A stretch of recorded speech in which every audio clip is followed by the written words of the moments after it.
اعتکاف میں کیا ہوتا ہے کہ قرآن مجید کی روشنی کے مطابق وَأَنْتُمْ عَاكِفُونَ فِي الْمَسَاجِدِ کہ مسجد میں ایک مخصوص جگہ پر آدمی جو ہے اپنے آپ کو لازم کر لیتا ہے اور اس جگہ میں رہ کر کے اللہ کی عبادت میں لگ جاتا ہے۔ تو اللہ کے نبی صلی اللہ علیہ وسلم اس اعتکاف کو ہمیشہ کیا کرتے تھے، اور جس سال آپ کا آخری سال تھا، رمضان آپ کا آخری تھا، اس سال آپ نے 20 دن کا اعتکاف کیا۔ یہ پیارے نبی صلی اللہ علیہ وسلم کا معاملہ رہا۔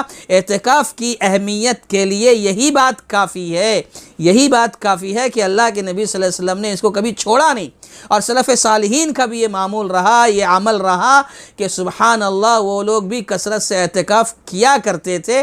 یہ سلف صالحین کا بھی عمل رہا ہے۔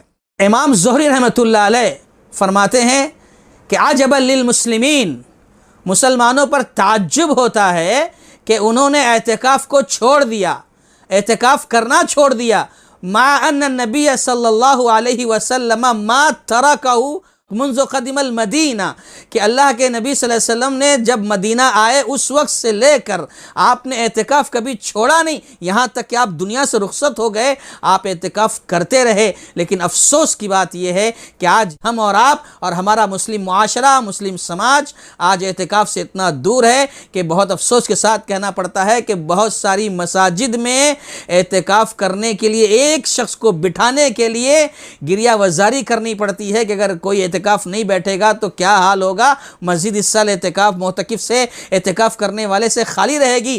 تو بہت زیادہ جو ہے لوگوں کو بول بول کر کے، اصرار کر کے بٹھایا جاتا ہے، یہ آج ہمارا معاملہ ہے۔ لیکن سلف صالحین ایسا نہیں ہوتا تھا، تصور ہی نہیں تھا۔ وہ موقع نکالا کرتے تھے، اپنی ساری مصروفیات کو الگ کر دیا کرتے تھے اور مسجد کا ایک کونا پکڑ کر بیٹھ جاتے تھے۔ اسی کو اعتکاف کہتے ہیں، جس میں وہ ساری دنیا سے کٹ کر پوری ایک سوئی کے ساتھ، دل جمی کے ساتھ اللہ کی عبادت میں مصروف ہو جاتے تھے۔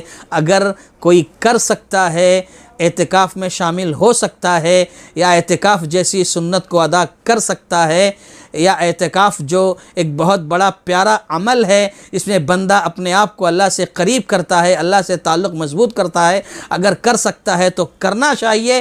ہر مسلمان کو کوشش کرنی چاہیے۔ اللہ سے دعا کریں کہ اللہ تعالی ہم سب کو بھی اس کی توفیق عطا فرمائے، آمین۔ آپ اپنی زکوٰۃ، صدقات اور عطیات دیے گئے اکاؤنٹ نمبر یا QR کوڈ سکین کے ذریعے یا پھر گوگل پے کے ذریعے بھی بھیج سکتے ہیں۔ مزید جانکاری کے لیے دیے گئے نمبر پر رابطہ قائم کریں۔ سپورٹ